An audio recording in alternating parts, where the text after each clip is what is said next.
Do do do do do do do do do do do do do do do. All right, everybody, it's good to be live. We are back after a long time. It has been a couple weeks actually. It has been absolutely crazy.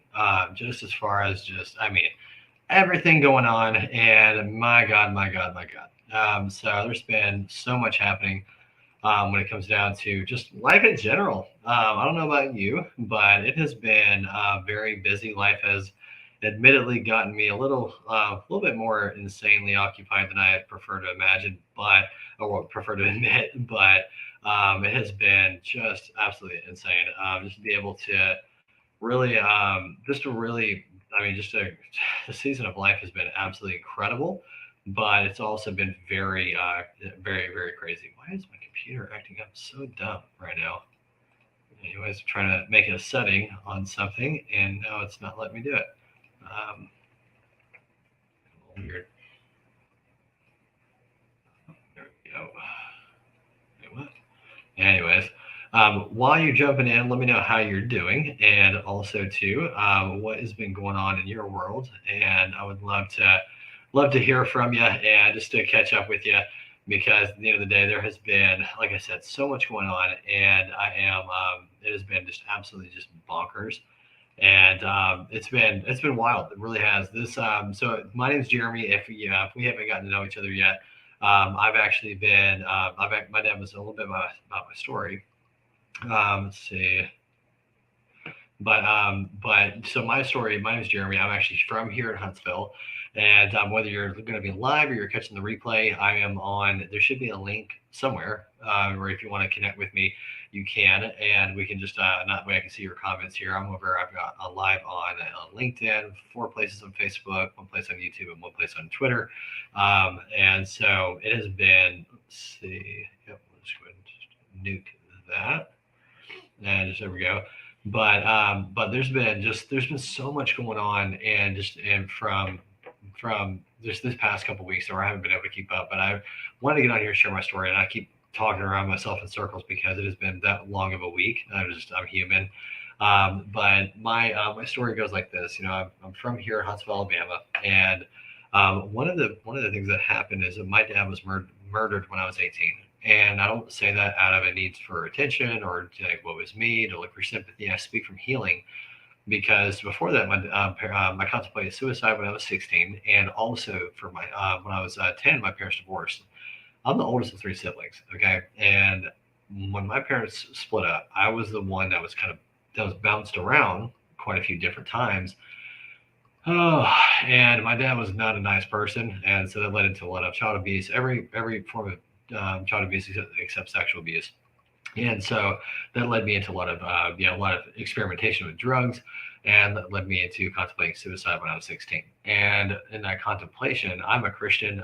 That's when I received Christ in my heart. I am unashamed of that. I respect everyone's faith, but I am a diehard believer in Jesus Christ. Okay, I just want to get that out of the way, so that way folks who hear like, is he whatever? Yes, chill. And so, but that was the night I received Christ in my heart, and that was when I all I heard at that point was the story of Noah and the ark and how to spell God, God. And at that point, I was just like, I wanted something that was real, that was some substance, and just wanted a real connection with something that was bigger than myself. And that's where that was the day I said to God, if you're for real and you keep your word, I'll never give up on you no matter who or what comes against me. And I'm still here today. But with that being said, though, that started me on a journey to really repair the relationship with my dad. Oh man, he did. In my mind at that time, he didn't deserve it. But the more I understood I was forgiven, the more I was able to give it. Because you can't give what you ain't got, right? Empty pocket. Empty pockets never fed anybody. And so, but at the end of the day, what happened when it came down to really building that bridge between my dad and man, it was the hardest thing in the world. But I kid you not, that was like I only had what I didn't know then is I had 2 years, 2 years to rebuild this relationship with my dad. I was on a time clock. I had no idea. My dad lived a lifestyle that was just not healthy. Let's just put it that way. And it was not, it wasn't smart the way he lived. And so what started to take place was over those 2 years, it was a gradual turn and a shift over into him changing his habits, his lifestyle, to be able to accommodate exactly into it. And you guys forgive me if I have like these dark circles under my eyes, man. It is, like I said, it's been a long week. But for me, during building that relationship, I really had to understand that, you know what, for me, I'm like, the more I loved myself, I was able to love him. And for me, when it came down to really just to take that effort and actually go that extra mile, I kid you not, I really felt like my dad did not deserve it. And I mean, there were so many times that there were so many times where I was arguing with my dad. My mom would panic and freak out and come in the room, and she's like, "Are you okay?" I'm like, "Yeah, it's just dad." Instant calm. I mean, just yeah, I'm pretty sure we all have one of those people in our lives that is just the most to deal with. And I know that I'm not the only one, okay? I know that that is not just me. At the end of the day, like I had to really dig down deep inside of my heart and ask myself, what did this relationship actually mean to me? Like, was it worth me putting in this blood, sweat, and tears? And it's my dad, so of course, like for me, I wanted to, I definitely need, I just, A, I know I needed to, but B, I wanted to. Like, it wasn't just because I needed to go through a 12-step program or whatever. No, I actually wanted a relationship with my dad because no matter how hard headed he was, I just wanted to rebuild that relationship. It was hard. Love is a verb, man. It's not a feeling. That's a flat out fact. My God. Um, oh, Lord have mercy. And so let's just be real. And so when it came down to really getting through that, there was like I mean, you guys just comment on here and hit that link above the video or down below wherever you're at, just to join the conversation. And it's one of those things where it comes down to like really repairing the relationship. I had to think through it every single day. Was like, man, I needed to reflect back on how much God forgave me, but there was a lot of stuff in just emotional intelligence and understanding people that I had to wrap my head around and understand. The more I understood that, the more I could walk in it. It's just kind of the rule of thumb with anything.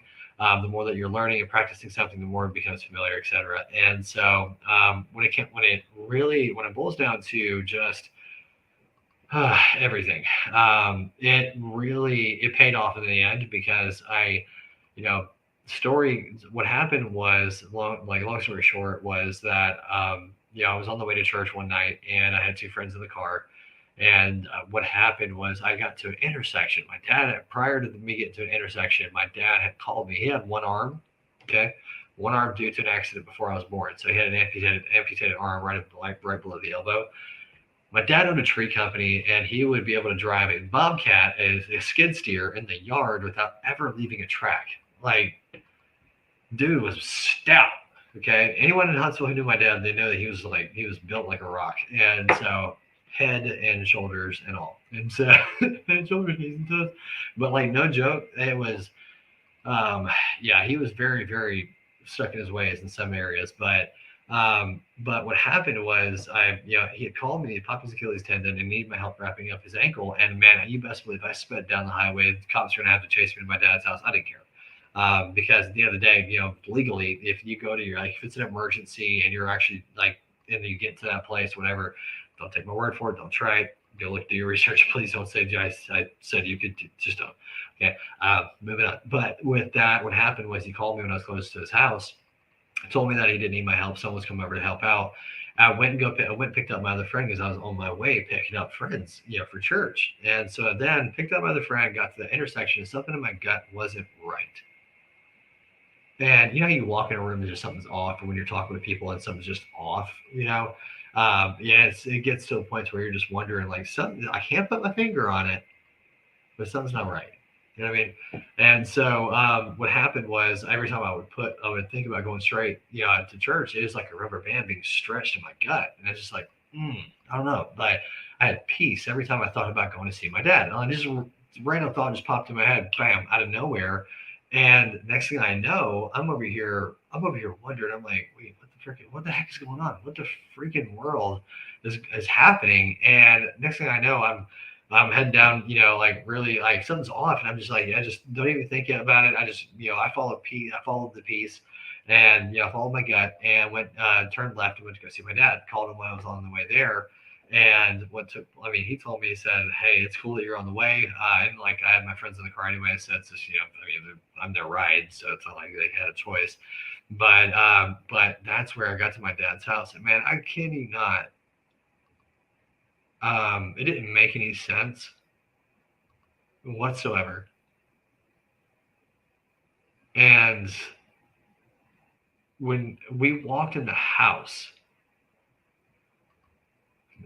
it was like the atmosphere was electrified. It was so electrified that it got down to a point where something about this night was special. I don't know what it was, but I could put my finger on it. And man, I told my dad I loved him 8 times in the span of about 30, 40, 45 minutes or so. Because mind you, we still had to go to church. And so, we just want to be there all the time, but we were about to be like 30 minutes late. That night, I remember leaving his house, and as I'm walking out the door out of the garage, I give him one of the hardest hugs that I've given him in a long time. And I don't know, there's just something different about his eyes. And later on, it made more sense. And I kid you not, it got down to the point where I wondered what was up. Like just something was not sitting right. I'm like, I couldn't put my finger on it, but I didn't want to address it because my dad, when it's time to go, it's time to go. And I couldn't put my finger on it, but as I walked down to the car, I remember seeing in my heart that like, and I see this present, with this ribbon on it in motion, being tied up as if the work had been done. Like I heard this, like, just that knowing inside of me, I'm like, that everything for those 2 years that it had come to a completion. And man, I right at that moment, something definitely was off, and I don't know what it was. Again, I couldn't put my finger on it, and it didn't make any sense. But when it came down, when it came down to it, I mean, I ran off. Yeah, I ran off. I ran off. I got in the car, we drove off. We got to church on time, and it didn't really hit me. And I mean, obviously, it didn't really hit me until when we got the phone call. But the next day, my aunt is in Colorado. I'm here in Alabama, and the next day, something was just even more off. I don't know what it was, but something wasn't right. And my aunt and I talked about that. We were like, it was right around the same time. We were like, we both had that gut feeling. We are like, that's weird, and that was where that's where really, I mean, we got the official phone call when we were on the way to family vacation, and that's where everything finally made sense. Like something was just wildly off. And as you're catching the replay, by the way, just as I'm rambling and just sharing my story, feel free to comment because there may be something that I say that helps to spark something or to even to discuss. And I want you to be able to have the freedom to ask those questions. Okay. There's no such thing as a dumb question when it comes to these things because the purpose of these live streams, even though I haven't done them in a while, I apologize, but we're going to get back in routine on that. But these are designed to help foster conversation, communication, to help you to know that you're not alone, A, and B, that they're like getting through it as possible. Because man, it's after we got that phone call, like really truly, it's been it's been an ongoing case. We found out that he had that he had been murdered in a very harsh way, and that's where now, like fast forwarding, like 11, 12 years roughly, it's been an ongoing cold case, but At the same time, though, I don't speak from a place of, any kind of needing sympathy or, what was me, but also too not needing attention. I'm doing this flat out just so that way you can know that you're not alone. And for anyone that you may know, because at the end of the day, like grief is real, okay, and stuff happens, and things out of our control. And one of the biggest things for me, I just feel like I just need to just kind of go in this direction and just divert from the story for a little bit, is that the number one way to be with someone and to help them is to be present with them. You don't have to say much, you don't have to really do much, but you have to remember that when someone loses someone, like their presence is now gone. Think about it. When we give up the ghost, right? Like when we are gone, our body is lifeless, literally lifeless. It's the point of being dead. Your presence there, being present and being engaged mentally, emotionally, physically, literally, just being there, said like or on your phone or whatever, that means more than anything else. Okay, and that's where hang on one second. I'm gonna type here in the comments. Hit the link in the description to join the conversation. There we go. Well, hopefully it'll go out. All right, cool. But that's where when it comes down to like when you're there with them, you like sometimes the easiest way to be the most helpful is to do nothing. Well, I wouldn't say to do nothing. I'd say be there, but practice saying nothing, but only responding to what they share with you. Take that approach. Take the supportive approach, and say, hey, look, whatever you need, I'm here. Like I love you. I appreciate you. I support you. I'm here. Like I'm not in a rush. I'm here just to be present. Like time is not an issue, even though if you may be in between appointments or whatever. But within boundaries, of course. You don't want to give up your whole entire week, but be there and say, hey, look, really quick, I've got about an hour, but I just want you to know that I am here. I'm not going to do anything else. I love you, and I just want to be here for you. And that's to not just protect your boundaries and your priorities, but also to let them know that you've got frame of time, frame of time, where you're there and you're not doing anything else. Like what they're going to more than likely are going to hear is saying, "Dang, you made that time for me." And what happens is when someone passes away, their presence is gone. So your presence, hang on, I'm over here talking in this direction. When their presence is gone, your presence in place of it helps to really, it just really helps, and more. It helps to be more of a support than words or gifts or anything like that can be.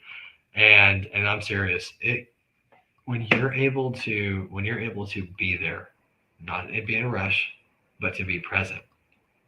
Being present when someone else's presence is gone is the most value that you can bring when supporting someone who's lost someone.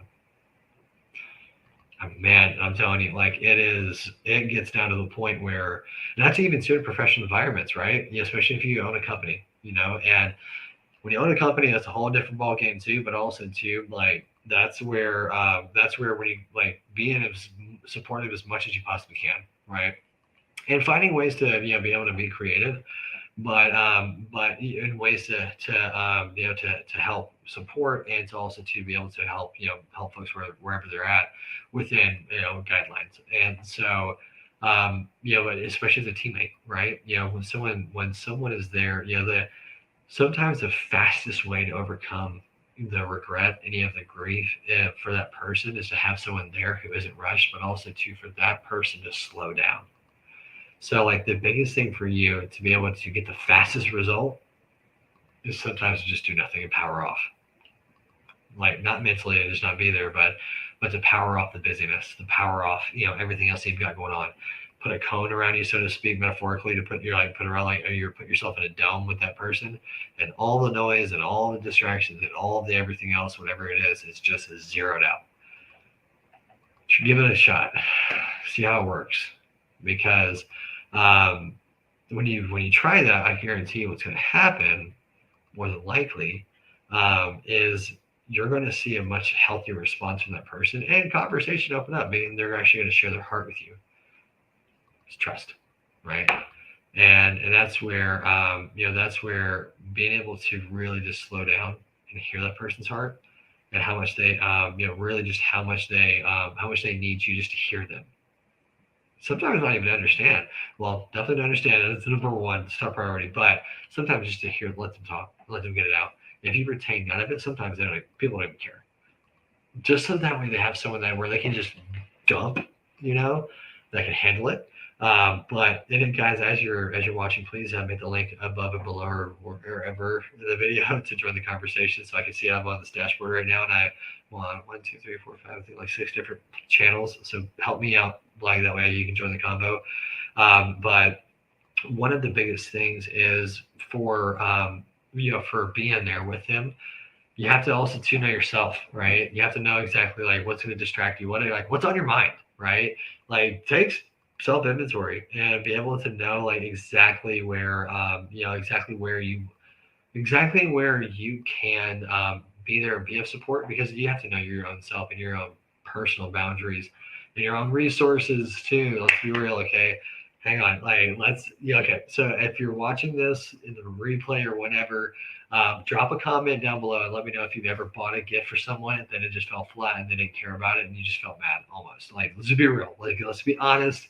Like, there's no shame here. Like, you've bought that for somebody and, they don't need to know who you are, like who your name, like their name or anything like that. I don't even need to know what you bought. I don't care.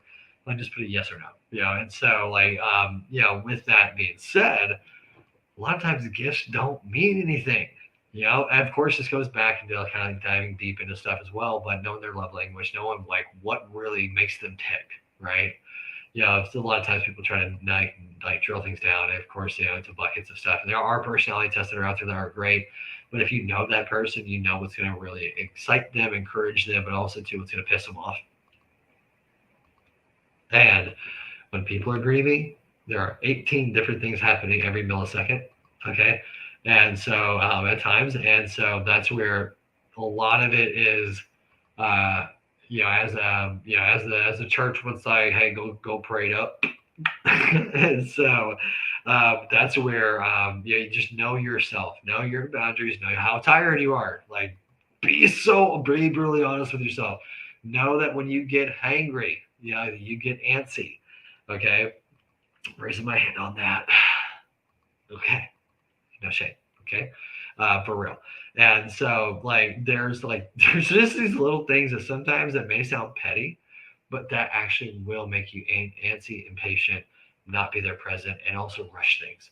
And all of those cues, trust me when I tell you that when people are grieving, they watch every single facial expression. And if your body doesn't match what you're saying, instant shut off. Okay. And so, because here's the thing, when we lose somebody, like we go back to what we know, and if what you're walking ain't matching what you're talking, the filter goes out the window real quick. And man, or sometimes you just don't know. Sometimes people power down, but majority of the time, it gets brutal real quick. Or they just get straight to the point real quick, in a very kind way, to where that you're like, dang, okay. I probably should have said that differently. You know what I mean? And that's where, and that's, and all of you who are tuning in, I appreciate you tuning in. And for those of you who are catching it live, to hit the link somewhere around this video and join the conversation. I'd love for you to comment your thoughts and feedback and where you're watching from. But I mean, this is an open discussion. I don't want to have this all monologue this entire time. It gets boring. So please hit the link wherever you see with this video.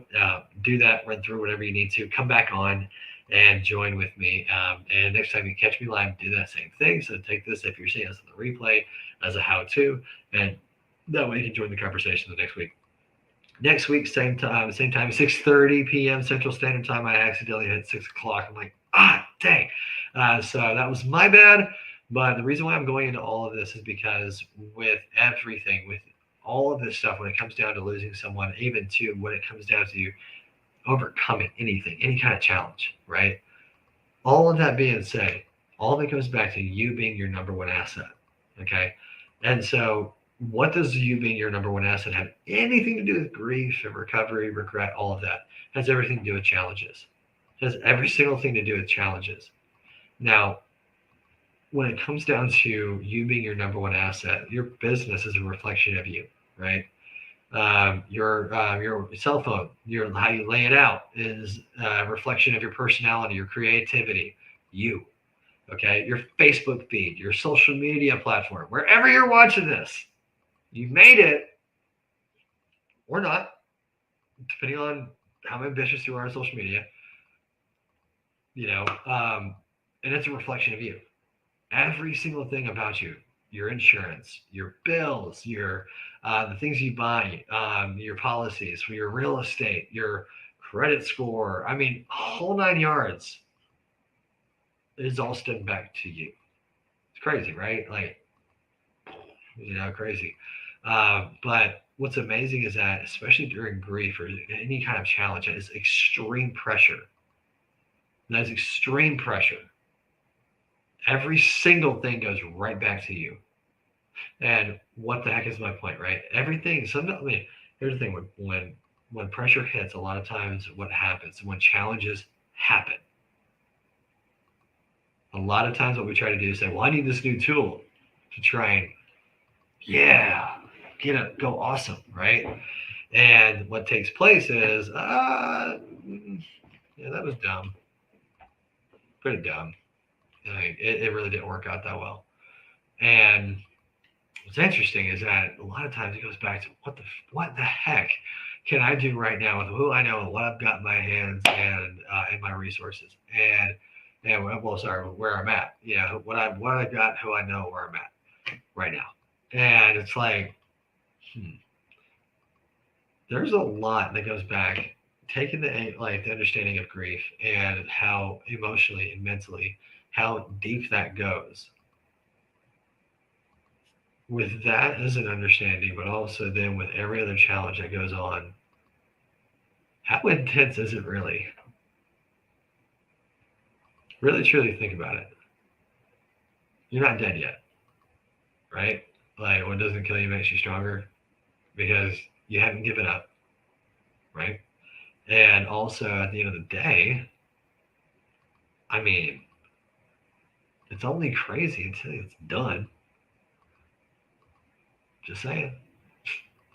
And what's wild is everything about business or brands or whatever, someone created that. Someone made that. Someone orchestrated all of that. Bonkers. Absolute bonkers. Like, think about it. And so, when it comes down to just, I mean, everything that goes on, like any kind of challenge, the pressure that is literally just, I mean, nipping at our heels every day. It's life. Life comes with responsibility. Well, so this comes with pressure, and our ability to respond determines how we handle it, right? And what's crazy awesome is, we have the power to change our outcome. We have the power to change our environment. How long that may take is totally on us, but also things that may be out of our control. But that's where when you're able to put together something under pressure, put together something that is going to that's going to live on beyond you. That is an extension of you. That is an extension of something that is inside of you, deeply burning, that you want to make happen. Right? Everything starts with a dream. Right? That's what the old saying is. But it is so true. Write the vision down and make it plain. But what is that vision? Only you can see it. And especially after you lose somebody or someone else has lost someone that you know, helping them reconnect to that vision that makes it plain, literally writing it down, journaling. I love journals, okay? When it comes down to just, I mean, everything that you think of that comes to mind that makes you, right? Everything about you is valuable. Sometimes we try to look outside of ourselves to try and define value for ourselves. When in reality is when that thing that looks us back in the mirror, I don't care how funny it looks. I don't get offended enough, just joking. But like no joke though, like when you that person that looks at you back in the mirror every day, that's the asset. Everything else is an add-on. And whether you're helping somebody who's lost someone, whether you feel burned out, no matter what's going on, I mean, no matter what season of life we're in, no matter how low it feels,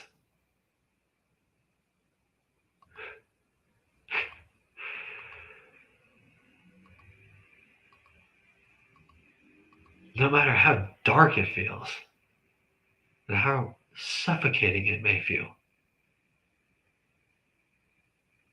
it all goes back to you. And that may piss off some people, but it's okay. Because at the end of the day, our ability to respond, huh, what if you could sharpen that? How can I respond differently? Okay, what made me react that way? What made me do that? What caused my response? What caused me to take that sequence of actions, right? Those make those series of decisions. Like what caused me to do that? Huh.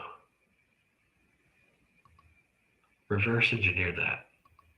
That's hey, journals. Hey, write it out. Transfer it from your brain onto paper, get it out of your head, and that way you can have some mental breathing room. Just saying.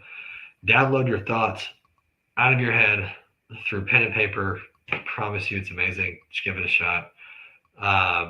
And it's interesting too because no matter what's going on, no matter what challenges is going on, no matter what the heck or who the heck slapped you in the back of the head, whether it's life or a person, that just knocked the wind out of you. I don't care how hopeless that you feel. On this live stream, I don't accept any excuse. None. Because here's a kicker. I'm going to find a way to encourage you. If you'll let me. And that's for like, that's part like jokes aside, and I'm always gonna crack a joke probably at an awkward time. It's just me, just gonna roll with it. Your ability to find hope or find that vision or your ability to help spark that in someone is just supernatural. It is so powerful. And but that's also the key. If you can see it and keep it in the forefront of your mind, it's kind of funny how top of mind marketing is the same thing as internal renewing your mind. Keep it top of mind, right? And if you keep it top of mind, that vision, find a way to keep it in front of you. Wallpaper, put on your wallpaper on your phone, on the wall, whatever the heck it is. Write out that plan as you get those puzzle pieces. Because here's the kicker: just because you're not ready right now doesn't mean you're not being prepared. Just saying. A lot of people want to have it overnight, but they don't realize that sometimes it takes a couple of years for you to get ready, to get the right connections, to get the right resources, and also the plan. There's the vision first, but also there's the plan too. But then there's support, right? And there's systems, ecosystem. God's all about systems, just saying. And at the end of the day, too, that's where all of that goes back into having the fun and creating the structure around it. Peace means to make order. So what does making order require? Time and patience and preparation. Hard work. There's an old saying that's called, blessing is spelled W-O-R-K, right? And it doesn't go away, but our ability to respond, focusing on us. We have a I don't know about you. I got a full-time job and a half with focusing on myself. And it's a tough one. My wife will tell you.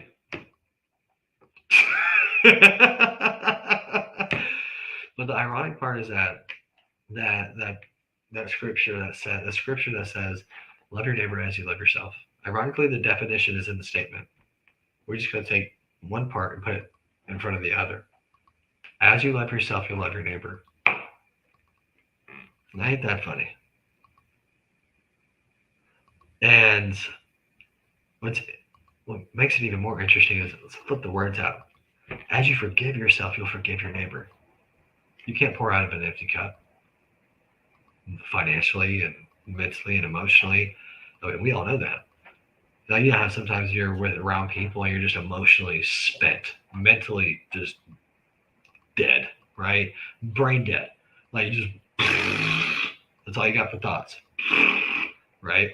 All of that. And I mean, I just flat out everything that could go through your mind does or whatever, or it's just like so the other one was brain parts. But like that's where knowing yourself and being able to know, okay, you know what? If I don't take better care of myself or find that like what do I love about myself? Start there, right? And especially those who are grieving, like start there. What do you enjoy? What do you like to do? What's fun? Forget about the bills. Forget about all the bad stuff, right? Put a wall in between. Forget about all the bad stuff and just ask yourself, what do you really enjoy, right? What do you like to do? What is fun? Define it.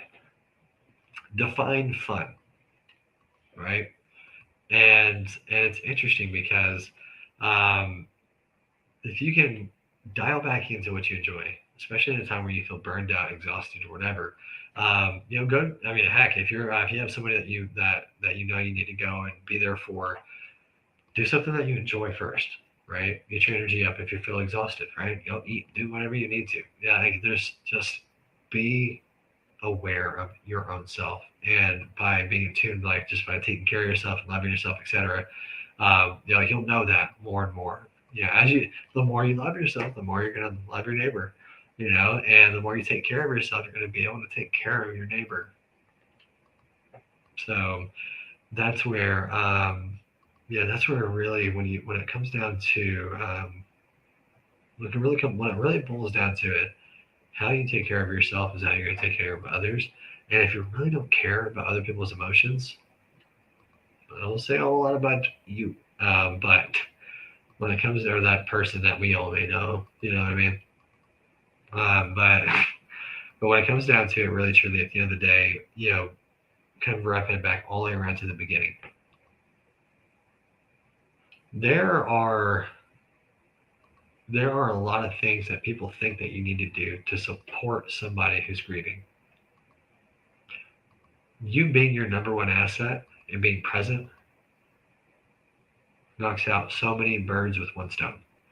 And you have to do less work. Shocker. Holy smokes. It's easy to a degree. But a lot of times we overthink things because, sometimes we try to think that we're not valuable enough. So, that being said, this has been entirely awesome, just pouring out. But hopefully, this encouraged you wherever you see this at. Drop a comment, and hopefully that by the time you're feel those of you who are catching this replay, I'm hopefully that this is helping encouraging you. If you know somebody who needs to hear this and be able to just if you feel like this would encourage someone, please tag them in it, or even just send it to them as a message, even privately. Just get this over to them, and please don't hold back, because at the end of the day, I just want people to know that they're not alone. And so part of that too is that knowing that you are important, that you are valuable, just alone as yourself. No extra gadgets or gizmos or fake little add-ons. Ladies, I know what I'm talking about. None of that.